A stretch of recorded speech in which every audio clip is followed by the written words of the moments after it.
It's not surprising. And for a lot of us, it's not even shocking anymore. Because truthfully, this country has been showing us who it is since day one.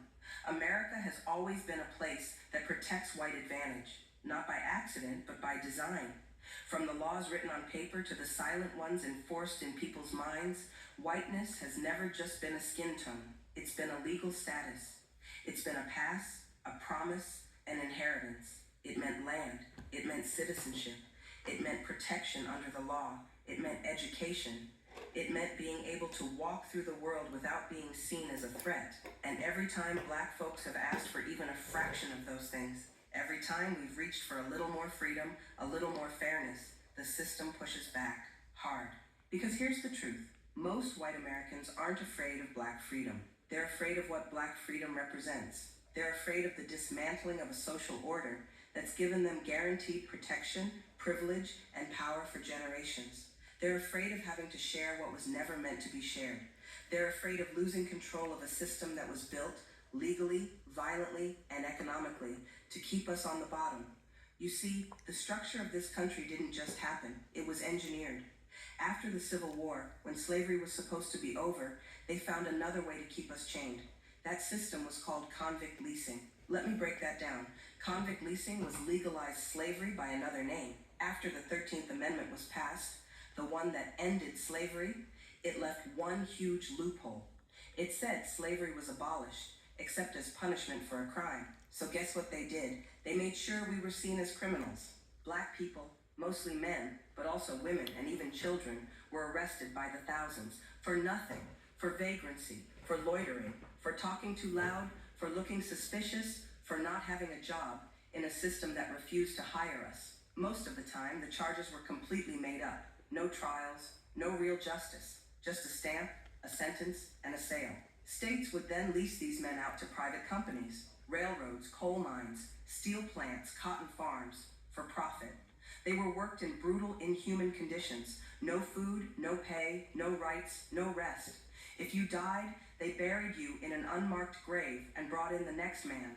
This wasn't just a policy, it was a death sentence, and it was profitable for governments, for corporations, and for white landowners who no longer had to buy slaves. Now they could just rent Black life by the day. We talk about slavery, but convict leasing was just as violent, just as dehumanizing, and just as systemic. In places like Alabama, Texas, Louisiana, Georgia, Black men were worked to death. Literally, thousands of our ancestors died on prison grounds, buried with no name, no justice, no memory. They were arrested under false accusations, thrown into a legal system that was built to erase them, and used to build the economy that still denies us today. And that same system is still alive. Mass incarceration, police brutality, economic inequality, school-to-prison pipelines, voting restrictions, redlining, underfunded schools, over-policed neighborhoods. It's all a continuation of the same thing, just dressed up in different language. And that's why we can't ignore it. That's why we can't be quiet about it. That's why videos like this exist. Because if you're Black in America, you carry the weight of history with you, whether you know it or not. You walk on land paved by people who never got free. You ride highways built by prisoners who never saw daylight. You sit in classrooms that once refused to even acknowledge your humanity. So when I say America is afraid of us, I don't mean us as individuals. I mean us as a movement. I mean us as a mirror.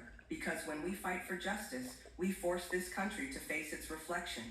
And that scares the hell out of it.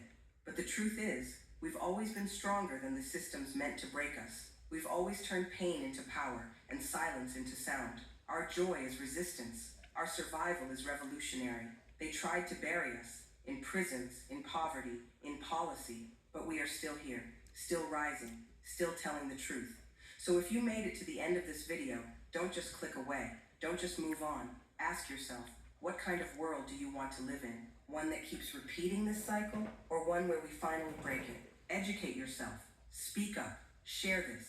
And don't be afraid to see the system for what it really is, because only then can we start to tear it down and build something better for our ancestors, for our children, for us. Drop a comment below if this movie